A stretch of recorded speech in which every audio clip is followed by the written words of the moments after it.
Halo semua Sobat LYS, kembali lagi di podcast Love Yourself Indonesia. Bersama saya Riko yang akan menjadi moderator menemani kalian pada season 2 episode 15, di mana tema kita kali ini yaitu hubungan antara forgiveness dan gratitude. Nantinya Sobat LYS juga dapat memahami makna lebih luas dari hubungan antara forgiveness dan gratitude dan mengerti mana yang bisa diterapkan sehari-hari atau dibuang. Oh ya teman-teman, sebelumnya, dikarenakan masih bernuansa Lebaran, saya dan segenap tim LYS mengucapkan mohon maaf lahir batin buat semuanya ya. Nah, pada podcast kali ini, saya ditemani oleh narasumber seorang psikolog, yaitu Kak Audi Vidya Putri dari Rumah Konsul. Halo Kak Audi, gimana kabarnya? Halo, saya baik Mas Riko. Terima kasih sudah bertanya. Saya harap Oh, juga Mas Riko baik ya. iya, sama-sama Mbak, makasih. Oh ya Kak Audrey, sebelum mulai, boleh dong cerita sedikit tentang Kak Audi dan Rumah Konsul. Oke, teman-teman, perkenalkan nama saya Audi Vidya Putri Amiarza. Saya biasa dipanggil Audi. Saya merupakan salah satu psikolog klinis asosiat di Rumah Konsul. Jadi Rumah Konsul ini merupakan biro psikologi yang ada di Yogyakarta gitu. Ada banyak hal yang bisa teman-teman dapatkan dari Rumah Konsul. Kalau teman-teman butuh konseling, teman-teman butuh asesmen psikologis, itu bisa banget untuk menghubungi Rumah Konsul. Atau kalau misalnya mau konseling sama saya, bisa juga nanti minta dihubungkan dengan saya gitu. Feel free aja buat menghubungi Rumah Konsul di Instagramnya @rumahkonsul.id, atau bisa juga nanti di sana bisa juga langsung menghubungi WA admin. Oh, berarti di Gitu. lokasi di Yogyakarta ya, Mbak? Betul, di Yogyakarta. Oke. Nah, Kak Audi, jadi tema kita kali ini yaitu hubungan antara forgiveness dan gratitude. Wah, sebelumnya pertama-tama saya mau tanya dulu nih, forgiveness itu apa sih? Boleh. Oke, forgiveness atau mungkin kalau ada yang belum tahu ya, forgiveness itu pemaafan dalam bahasa Indonesianya. Lah, lalu forgiveness atau pemaafan ini apa sih? Sebenarnya pemaafan sendiri itu kesediaan, keinginan dari dalam diri kita untuk meninggalkan hal-hal yang tidak menyenangkan yang diakibatkan oleh orang lain atau bersumber dari hubungan dengan orang lain. Sehingga ketika kita memaafkan perasaan-perasaan yang tadinya sedih, marah, kecewa itu berubah menjadi perasaan-perasaan yang lebih positif gitu karena emosinya sudah stabil, kemudian sudah bisa menerima, kemudian ada pergantian emosi di sana dari emosi negatif ke emosi positif. Itu kurang lebih mengenai pemaafan. Berarti pemaafan ya, Mbak. Nah, kalau kita udah tahu forgiveness tuh, apa sih arti dari gratitude? Kalau arti dari gratitude sendiri, sebenarnya gratitude itu kan apa ya? Secara bahasa itu kan bersyukur ya, Mas Riko ya. Rasa syukur. Iya, rasa syukur. Setiap orang tuh kan pasti, setiap orang apapun agamanya pasti diajarkan untuk bersyukur dalam apa ya? Menjalani kehidupan sehari-hari. Nah, rasa syukur sendiri atau bersyukur itu apa? Itu respon kita yang kita berikan atas kebaikan dari orang lain. Jadi kita mengapresiasi orang-orang atau ya lingkungan sekitar kita yang memberikan kebaikan kepada kita, itu kita apresiasi gitu. Mengakui bahwa orang lain itu bermurah hati kepada kita gitu. Sehingga kita pun juga merasakan hal-hal yang positif. Kemudian kita juga menyadari bahwa yang diberikan kepada kita itu berharga dan bermakna. Sehingga timbul tuh rasa kayak kita pengen ngebales nih gitu. Tapi ngebalesnya kadang nggak hanya misalnya Mas Riko berbuat baik sama saya terus saya ngebales Mas Mhm. Riko. Ya itu nggak hanya seperti itu. Bisa jadi kebaikan yang Mas Riko kasih ke saya terima, kemudian karena saya bersyukur Mas Riko sudah baik sama saya lakukan juga ke orang lain. Oh, oke. Gitu. Gitu. Itu bersyukur atau gratitude. Nah, jika kita sudah menerapkan forgiveness dengan baik nih Mbak, apakah Mm-mm. bisa secara langsung menerapkan gratitude? Bisa, karena kan ketika kita sudah memaafkan, kita sudah ada proses di mana kita memahami kenapa sih seseorang itu melakukan hal yang tidak menyenangkan ke kita. Kemudian eh, karena kita memaafkan, emosi-emosi yang ada dalam diri kita itu menjadi lebih positif.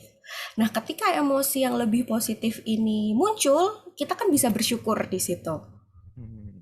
gitu. Jadi bisa juga langsung diterapkan seperti itu untuk pemaafan dan juga kebersyukuran. Karena sebenarnya ini proses yang bisa dibilang bisa berkesinambungan juga gitu. Bagaimana cara kita untuk menyikapi itu aja, menyikapi itu tuh kayak gimana gitu, menyikapi suatu masalah itu seperti apa gitu, Mas Riko. Oke. Nah, Mbak, aku mau tanya Mhm, nih, sebetulnya boleh. tuh apa sih hubungannya forgiveness dengan gratitude?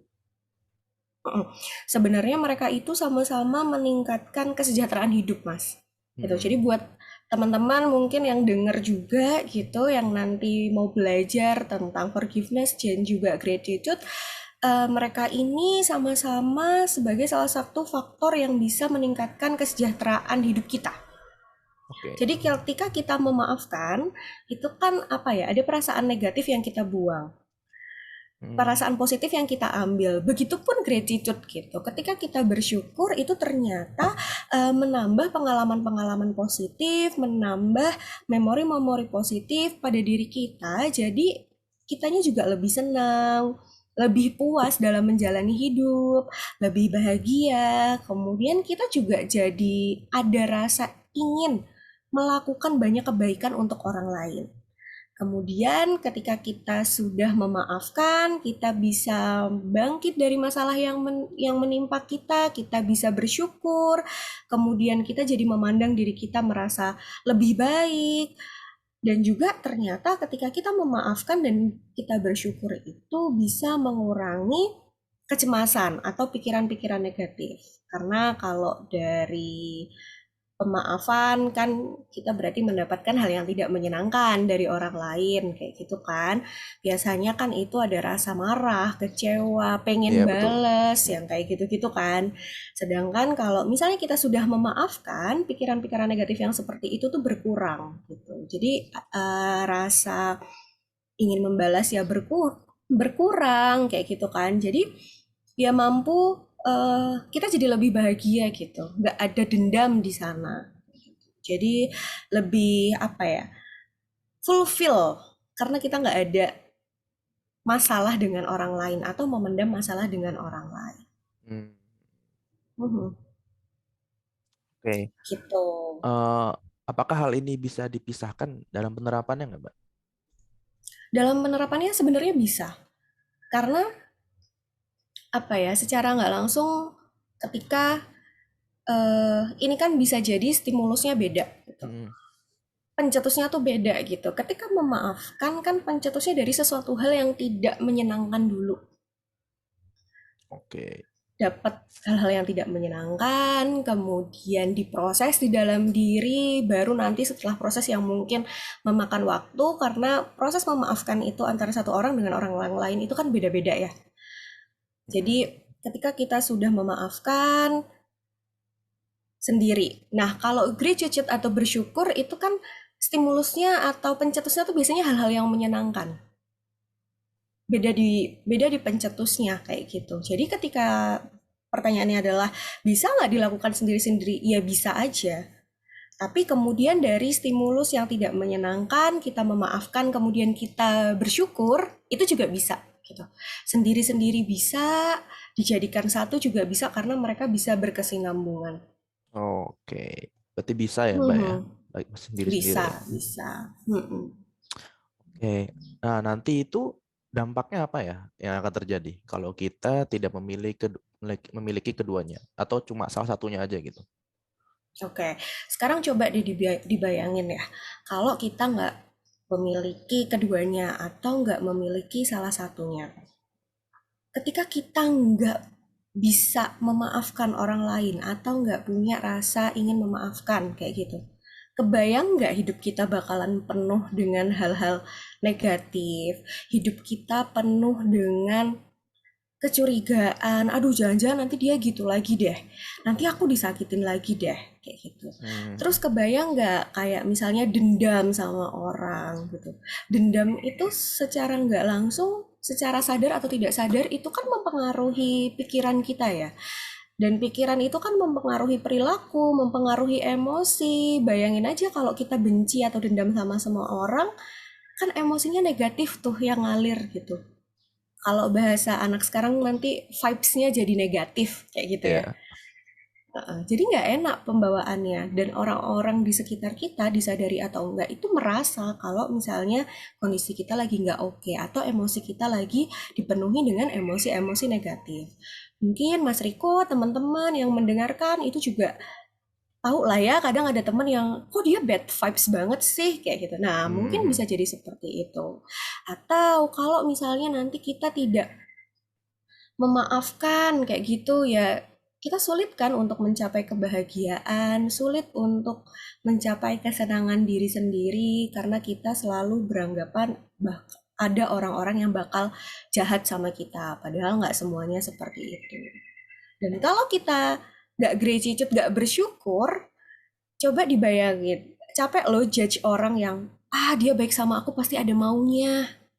Udah Padahal kadang orang suzon baik duluan ya. ya benar, padahal Hmm. kan kadang orang baik tuh emang, ya aku mau baik sama kamu, nggak perlu kamu bales ke aku juga nggak masalah. Kan kadang orang kayak gitu ya. Kayak kita berbuat baik ke orang lain kan kadang karena kita pengen aja gitu. Hmm. Tapi coba deh kalau nggak bersyukur. Bayangin aja gitu kayak selalu berpikiran bahwa ah dia pasti kayak gitu karena mau sesuatu nih. Kan kita selalu dipenuhi pikiran negatif juga pada akhirnya. Dia mau sesuatu nih, apalagi ya? Ah dia kayak gini, apa ya? Aku mau harus bantuin dia apa ya kayak gitu. Jadi Hmm. kalau tidak memiliki salah satu atau tidak menerapkan keduanya, ya lebih banyak emosi-emosi negatif tadi yang ada dalam diri kita, bad vibes tadi yang ada dalam diri kita, mungkin menghancurkan hubungan pertemanan juga. Kan males ya kita temenan sama orang yang selalu bernegatif thinking kalau kita ada Iya, betul betul. maunya.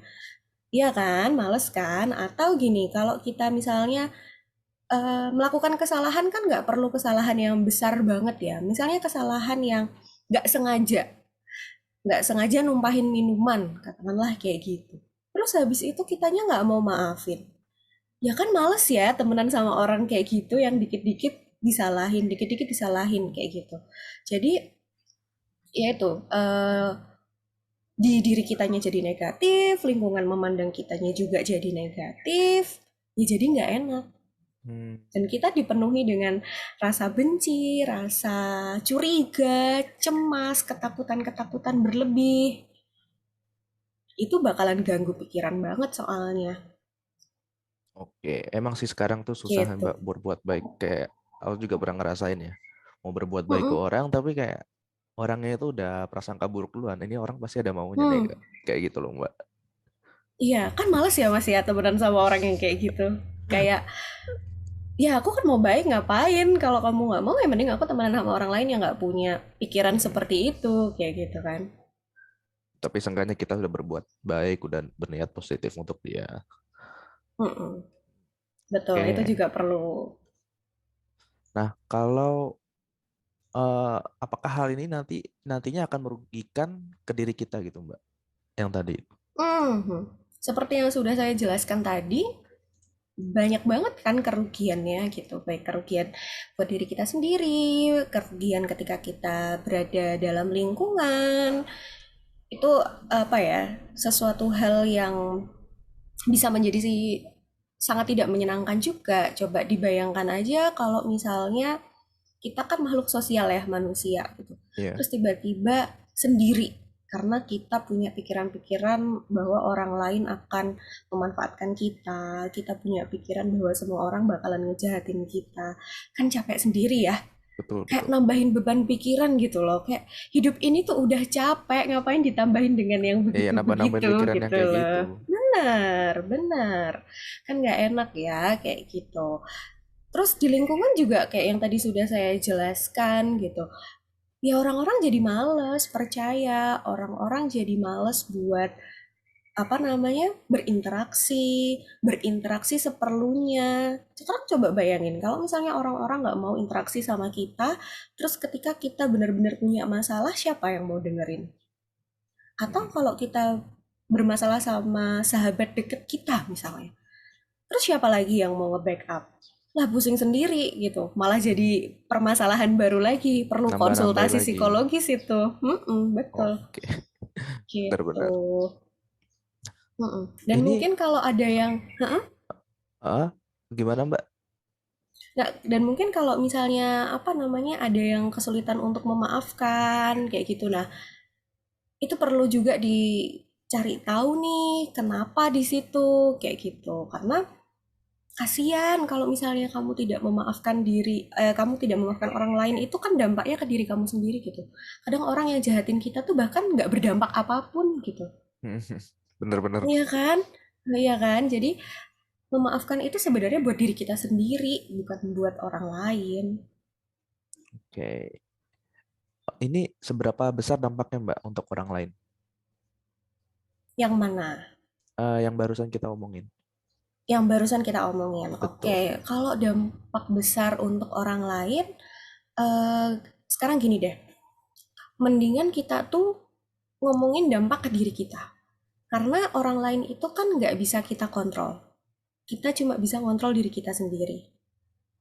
Gitu. Jadi ketika kita memaafkan, ketika kita bersyukur, itu dampak yang paling besar untuk diri kita sendiri. Tapi setelah kita memaafkan dan setelah kita bersyukur, seperti yang sudah saya jelaskan tadi, bahwa pasti ada keinginan untuk melakukan hal yang baik buat orang lain. Nah, berarti dampak bagi orang lain, kita jadi bisa apa? Membantu. Kita jadi bisa mungkin empati. Kalau misalnya orang lain mendapatkan suatu masalah, kita bisa berempati dengan mendengarkan ceritanya mungkin. Kalau dia minta apa solusi, kita bisa kasih solusinya gitu. Jadi dampaknya kita jadi karena kita sudah fulfill, karena kita sudah happy, karena kita sudah tahu rasanya, kita bisa share pengalaman kita ke orang lain, atau kalau ada orang lain yang membutuhkan, kita bisa bantu.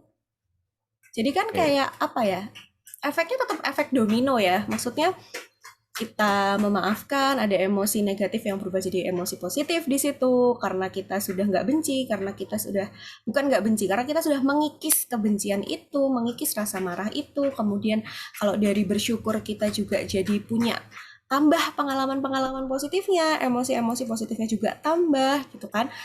Nah, jadi kan kita ada rasa untuk aku mau bantu orang lain, aku pengen orang lain tidak merasakan hal yang sama, aku pengen orang lain hidupnya juga bahagia, aku pengen gimana sih caranya buat ngebantu dia kalau dia ada sebel juga sama orang lain gitu. Itu dampak yang ini ya, secara sosial kita jadi lebih baik gitu. Karena orang-orang pun mungkin percaya juga gitu sama kita. Karena kita tidak Oke. dipenuhi oleh emosi-emosi negatif dan pikiran-pikiran negatif gitu. Dan Hmm. dan gini, kan ada ya orang berbuat baik karena pengen dibales. Iya, betul, betul. Jadinya nggak tulus gitu. Iya. Tapi karena kita apa namanya sudah memaafkan, sudah let it go, terus kita juga bersyukur, justru kita tuh malah tulus gitu. Karena kita, aku yang penting kamu seneng deh.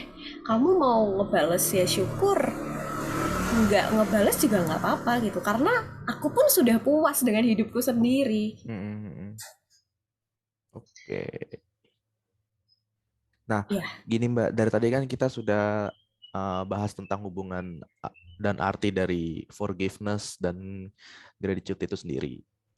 Kalau gitu, bagaimana kita bisa forgiveness? Oke, oke.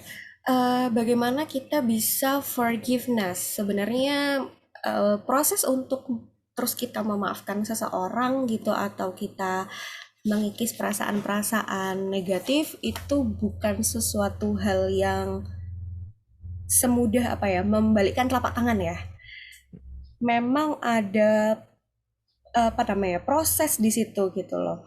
Ada proses di situ, di mana proses yang pertama adalah ketika orang melakukan suatu kesalahan sama kita atau membuat kita merasa nggak nyaman, sakit hati, yang bisa teman-teman lakukan untuk memulai memaafkan, yang pertama adalah sadari perasaannya. Oke. Jadi kita perlu untuk tahu perasaan apa sih yang muncul setelah suatu kejadian. Mm-mm. Apa? Marahkah? Kecewakah? Sakit hatikah? Itu teman-teman perlu sadari gitu. Jadi nggak kayak yang apa ya, kalau dulu zaman kita kecil kan dia salah, ya udah maaf maaf terus selesai gitu. Oh ya, Kan? maaf-maafan langsung Kalau selesai. sekarang ketika kita sudah dewasa karena kita sudah apa ya, perkembangan dalam dirinya juga sudah lebih baik kayak gitu. Yang pertama adalah pahami dulu rasanya tuh seperti apa gitu. Pahamkan dulu rasanya, kamu marahkah, kamu kecewakah, sakit hatikah, atau kamu sedihkah? Kamu harus terima bahwa kamu tuh sedang merasakan itu. Tidak semua orang itu mau loh menerima perasaan-perasaan negatif. Tidak semua orang mau mengakui bahwa mereka itu sedang sedih, marah. Apalagi dengan stigma-stigma yang mungkin ada di budaya kita ya, kayak apaan sih sedih-sedih, nangis-nangis terus. Itu yang membuat kita kadang sulit untuk menyadari rasa perasaannya itu seperti apa. Jadi terima dulu teman-teman, terima dulu rasanya. Kalau menyakitkan ya diterima dulu. Memang untuk memaafkan itu ada apa ya, hal-hal yang tidak menyenangkan. Itu yang pertama, harus menerima rasanya. Kemudian ketika kita sudah menerima rasanya seperti apa, kan kita nggak mungkin ya kalau selalu berharap dia yang akan reach out kita untuk minta maaf kayak gitu. Betul. Kita coba untuk empati. Jadi empati, kenapa sih kok dia sampai melakukan sesuatu hal yang membuat aku sakit hati? Mm-mm. Tapi bukan terus kita menyalahkan diri kita sendiri ya, karena ada beberapa orang yang ya soalnya aku gini sih makanya dia gitu. Bukan kayak gitu. Tapi lebih ke eh, apa yang mendasari dia melakukan hal tersebut gitu. Kayak kita coba pahami posisinya orang yang menyakiti kita. Mungkin waktu itu dia lagi ada masalah sama keluarganya, atau mungkin waktu itu dia lagi terburu-buru, makanya dia nggak sadar kalau kata-katanya menyakiti misalnya. Atau mungkin dia lagi terlalu marah pada saat itu karena ada kerjaan kantor yang menumpuk, nggak selesai-selesai. Habis dimarahin bos, kayak gitu. Terus bikin kita jadi merasa, apa namanya, terus dia melimpahkan ke kita, misalnya seperti itu. Nah gitu, jadi kita bisa memandang permasalahan ini dari sudut pandang perilaku. Ada apa di situ? Kenapa dia sampai seperti itu? Kita harus ngerti point of view-nya dia Baru, dulu ya. betul, harus ngerti point of view-nya dia dulu. Karena kalau kita, apa ya, jadi kita bisa lebih objektif ya Mas ya. Mm. Jadi kita bisa lebih objektif untuk melihat sesuatu gitu. Dan kita menyadari juga, oh dari apa yang dia begitukan, apa yang kita rasakan. Itu kita menyadari itu dulu. Oke. Baru setelah itu memikirkan nih, kita pikirkan nih, memaafkan gimana ya gitu. Menyadari pentingnya memaafkan gitu, kayak kalau memaafkan hubungan aku sama dia bisa lebih baik mungkin ya, kayak gitu. Jadi kita memandang ketika kita memaafkan dia, apa saja sih hal-hal positif yang bisa kita dapatkan dari hubungan ini gitu. Baik hubungan pertemanan, hubungan sama bos, hubungan sama pasangan, mungkin keluarga, kayak gitu. Dan ketika kita sudah memaafkan, itu tuh bukan berarti terus kita apa ya, menghapus kesalahan dia yang dia lakukan ke kita gitu. Terus kita lupa. Enggak kayak gitu gitu. Tapi kita tuh lebih ke merubah kesan yang timbul. Jadi tadi ketika berkonflik terus kita sakit hati, kalau kita sudah proses memaafkan, kalau kita ingat lagi konfliknya, itu tuh sakit hatinya sudah berkurang. Atau paling enggak ya udah biasa aja. Jadi kita tuh tidak melupakan, tapi kita apa ya, rasanya itu dibuat lebih positif lagi, lebih nyaman, kemudian lebih kayak kita jadi bisa menceritakan permasalahan ini ke orang lain gitu kan. Kadang kalau kita punya masalah kita bisa, ya tapi sekarang sih ya udahlah, orang mah kayak gitu tuh mungkin ada alasannya. Nah, kita tuh bisa bisa cerita kayak gitu loh ke orang lain. Iya, iya. Jadi nggak terus yang aku tuh sakit hati banget ya sama dia, nggak yang kayak gitu lagi. Tapi ya udahlah, waktu itu aku sih sakit hati, tapi sekarang udah biasa aja. Udah menerima ya. Makanya, makanya, makanya itu saya tadi di awal juga bilang bahwa ini tuh tidak semudah membalikkan telapak tangan gitu, karena ada proses, banyak banget proses di dalam diri kita gitu ya, dari sisi kognitif untuk memikirkan dari sisi dia juga, kemudian dari emosi, menyadari perasaan kita, jadi dari perilaku, dari yang mungkin sebelumnya menjauh, kemudian jadi lebih dekat gitu, dan itu tuh kompleks sekali sebenarnya. Makanya antara satu orang dengan orang yang lain untuk memaafkan itu bisa aja beda, beda, beda waktu. Beda waktu, padahal mungkin kejadiannya sama, kayak diselingkuhin katakanlah. Mungkin si A bisa survive dengan lebih cepat, si B lebih lama kayak gitu ya. Karena itu tadi kita tidak bisa terus semua orang harus sama memaafkan dengan cepat gitu, nggak bisa. Karena yang sulit adalah menerima bahwa sebenarnya kita tuh sakit, menerima bahwa sebenarnya kita tuh sedih, menerima kalau kita tuh kecewa. Itu sulit banget. Banyak orang yang bahkan nggak sadar kalau ternyata dia itu ngerasa sedih, dia itu ngerasa marah, sakit hati, dia itu ngerasa emosi-emosi negatifnya itu banyak. Itu tuh banyak yang nggak mau mengakui itu gitu. Dan kalau misalnya belum mau mengakui ya proses pemaafannya akan terhambat di situ. Karena tetap ada yang dipendem kan sebenarnya. Iya, iya. Masih ada yang nyantol. Gitu. Betul. Oke, nah itu kan tentang forgiveness nih Mbak, bagaimana caranya. Mm-mm, Nah mm-mm, sekarang gimana mm-mm. bagaimana kita bisa gratitude? Oke, gimana kita bisa gratitude?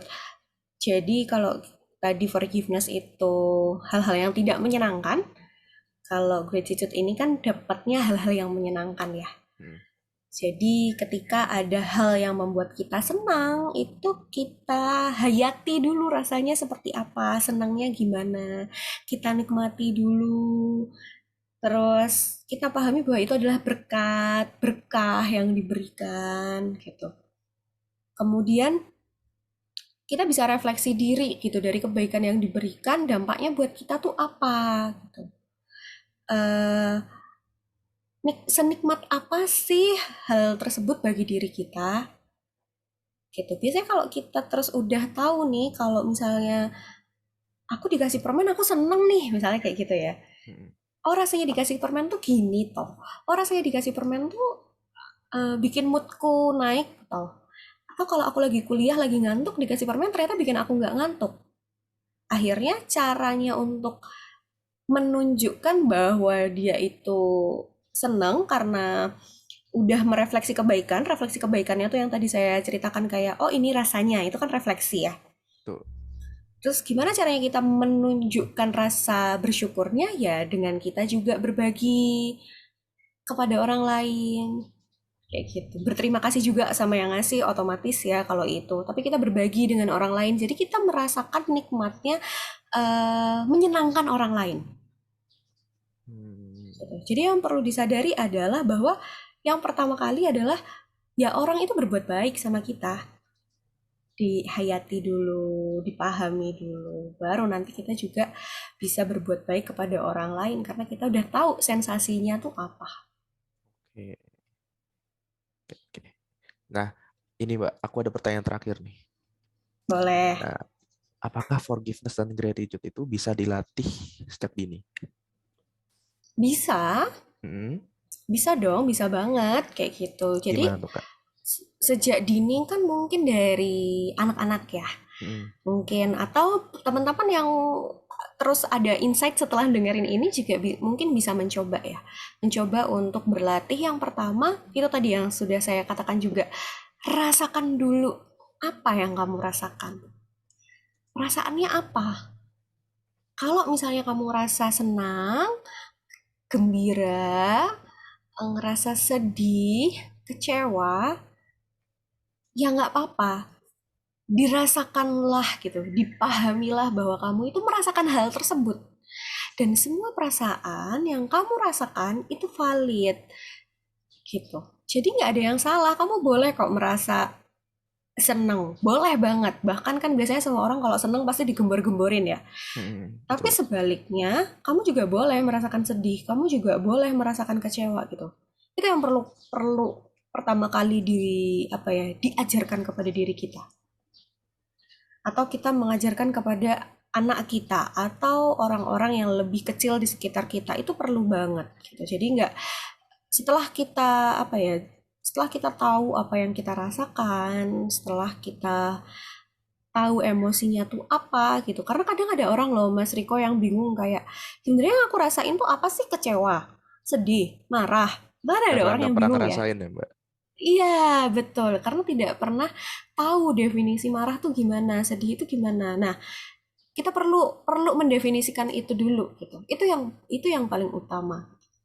Jadi ketika kita mendapatkan hal positif atau hal negatif dari lingkungan atau dari orang lain, yang pertama kali perlu kita tahu adalah rasanya tuh apa di diri kita.